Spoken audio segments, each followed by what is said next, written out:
Hello friends, ओम श्री गणेशाय नमः। ओम नमः शिवाय। आप सभी का स्वागत है आपके अपने यूट्यूब चैनल पर। फ्रेंड्स, आज हम आपको इस वीडियो में बताने जा रहे हैं श्रावण मास महात्म के दूसरे अध्याय की कथा के बारे में, जिसको सुनने मात्र से ही आपको प्राप्त होंगी सभी प्रकार की सिद्धियां। फ्रेंड्स, वीडियो शुरू करने से पहले आपसे रिक्वेस्ट है, अगर आप हमारे चैनल पर नए हैं और आपने अभी तक चैनल को सब्सक्राइब नहीं किया है तो प्लीज़ सब्सक्राइब कीजिएगा चैनल को। साथ ही प्रेस कीजिएगा बेल आइकन को, जिससे नए वीडियो से रिलेटेड नोटिफिकेशन आपको तुरंत प्राप्त हो सके।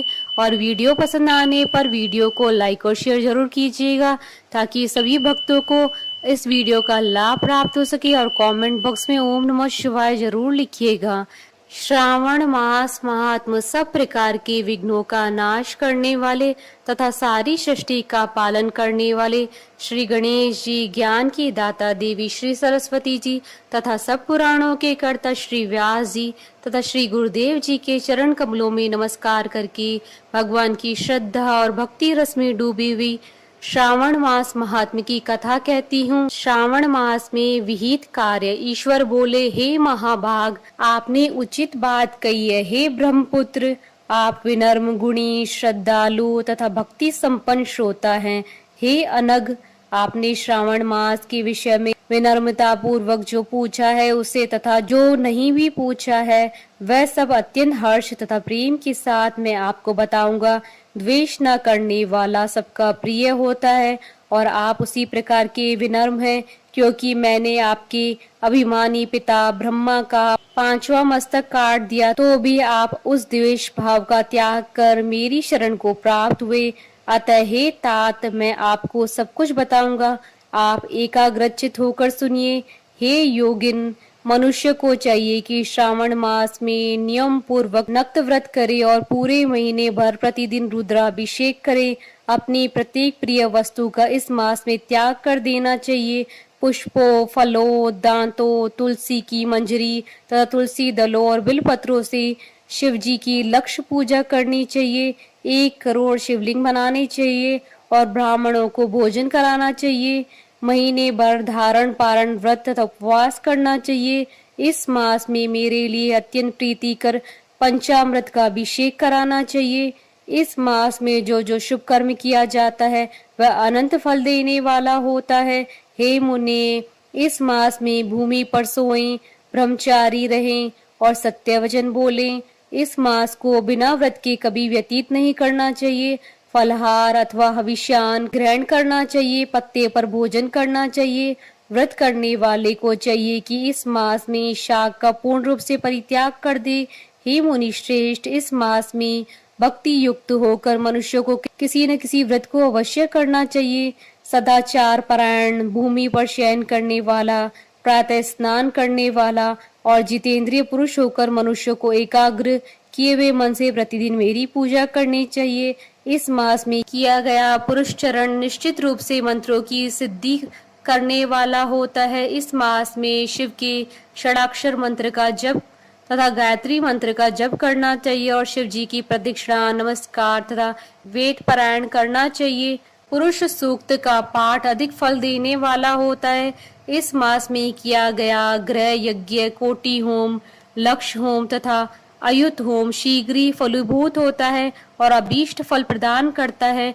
जो मनुष्य इस मास में एक भी दिन व्रतहीन व्यतीत करता है वह महाप्रलय पर्यंत घोर नरक में वास करता है। यह मास मुझे जितना प्रिय है उतना कोई अन्य मास प्रिय नहीं है। यह मास सकाम व्यक्ति को अभीष्ट फल देने वाला तथा निष्काम व्यक्ति को मोक्ष प्रदान करने वाला है। हे सतम, इस मास के जो व्रत तथा धर्म है उन्हें मुझसे सुनिए। रविवार को सूर्य व्रत तथा सोमवार को मेरी पूजा व नक्त भोजन करना चाहिए। श्रावण मास के पहले सोमवार से आरंभ करके 3.5 महीने का रोटक नामक व्रत किया जाता है। यह व्रत सभी वांछित फल प्रदान करने वाला है। मंगलवार को मंगल गौरी व्रत, बुधवार व बृहस्पतिवार के दिन इन दोनों वारों का व्रत, शुक्रवार को जीवंती का व्रत और शनिवार को हनुमान तथा नरसिंह का व्रत करना। बताया गया है। मुने, अब तिथियों में किए जाने वाले व्रतों का श्रवण करें। श्रावण मास के शुक्ल पक्ष की द्वितीय तिथि को औदुंबर नामक व्रत होता है। श्रावण मास के शुक्ल पक्ष की तृतीय तिथि को गौरी व्रत होता है। इसी प्रकार शुक्ल पक्ष की चतुर्थी तिथि को दूर्वा गणपति नामक व्रत किया जाता है। हे मुनि, उसी चतुर्थी का दूसरा नाम विनायकी चतुर्थी भी है। शुक्ल पक्ष की पंचमी तिथि नागों की पूजन के लिए प्रशिष्ट होती है। हे मुनि श्रेष्ठ, इस पंचमी को रौरव कल्पादि नामक से जानिए। षष्ठी तिथि को सुपोदन व्रत तथा सप्तमी को शीतला व्रत होता है। अष्टमी अथवा चतुर्दशी तिथि को देवी का पवित्रारोपण व्रत होता है। इस माह के शुक्ल पक्ष तथा कृष्ण पक्ष की दोनों नवमी तिथियों को नक्त व्रत करना बताया गया है। शुक्ल पक्ष की दशमी तिथि को आशा नामक व्रत होता है। इस माह में दोनों पक्षों की दोनों एकादशी तिथियों को इस व्रत की कुछ और विशेषता मानी गई है। श्रावण मास के शुक्ल पक्ष की द्वादशी तिथि को श्री विष्णु का पवित्रारोपण व्रत बताया गया है। इस द्वादशी तिथि में भगवान श्रीधर की पूजा करके मनुष्य परम गति को प्राप्त करता है। उत्सर्जन, उपाकर्म, सभा दीप, सभा के उपाकर्म, इसके बाद रक्षाबंधन, पुनः श्रवणाकर्म, सर्प बलि और हयग्रीव का अवतार, ये 7 कर्म पूर्णमासी तिथि को करने हेतु बताए गए हैं।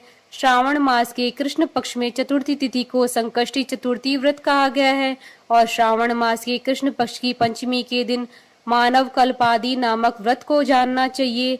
हे द्विजोत्तम, कृष्ण पक्ष की अष्टमी तिथि को श्री कृष्ण का पूर्ण अवतार हुआ, इस दिन उनका अवतार हुआ, अतः महान उत्सव के साथ इस दिन व्रत करना चाहिए।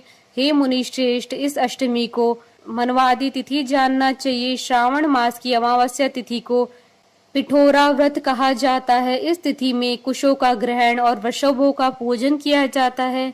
इस मास में शुक्ल पक्ष की प्रतिपदा तिथि से लेकर सब तिथियों के पृथक पृथक देवता हैं।